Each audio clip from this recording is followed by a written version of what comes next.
अचानक उसके पेट में जोरों का दर्द होने लगा। दर्द इतना ज्यादा था कि उसे बर्दाश्त नहीं हो रहा था। माँ को आवाज दी, माँ ने दवाई दे दी तो थोड़ा सा आराम मिला, मगर दर्द का खत्म ना होने वाला सिलसिला शुरू हो चुका था।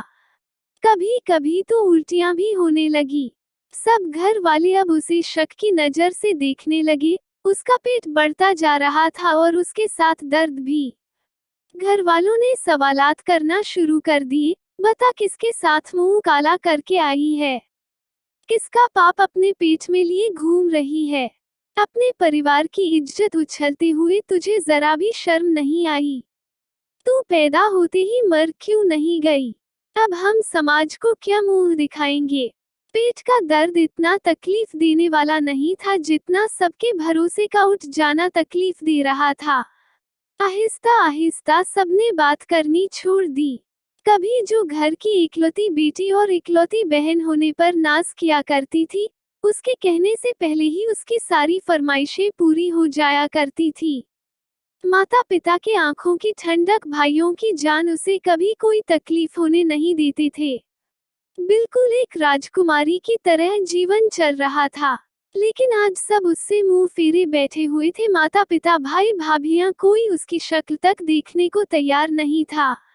माँ जो उसकी हल्की सी बीमारी पर भी तड़प उठती थी, आज उसकी मौत की प्रार्थनाएं कर रही थी। कसूर शायद किसी का नहीं था, कसूर उस सोच का था जो समाज के हालात को देखकर पैदा हो रही थी। किसी ने उसे अस्पताल ले जाने की जहमत तक ना उठाई कि लोगों को अगर पता चल गया तो क्या मुंह दिखाएंगे। उनको अपनी बच्ची से ज्यादा अपनी इज्जत प्यारी थी। उसे एक कमरे में बंद कर दिया गया।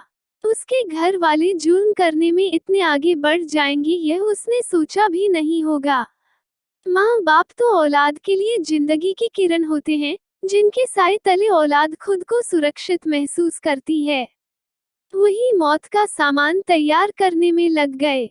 एक दिन उसके में खाने में जहर मिलाया गया और उसे खिला दिया।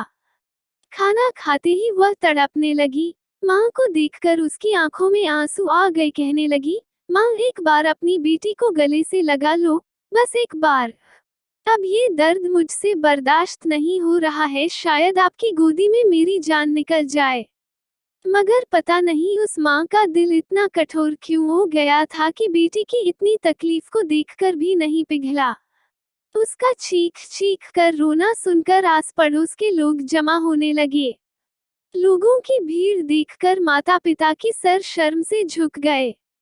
शर्म बेटी के तड़पने पर नहीं आ रही थी, बल्कि अपनी इज्जत के जाने के डर से आ रही थी। सबके कहने पर अपनी इज्जत बचाने के लिए वो इसे अस्पताल ले गए। कंडीशन बहुत ज्यादा क्रिटिकल हो गई थी, इसलिए जल्दी जल्दी में सारे टेस्ट किए गए। लड़की के माँ बाप कहाँ हैं? डॉक्टर ने पूछा। जरा आप मेरे साथ चले। डॉक्टर उन्हें अपने केबिन में ले गया।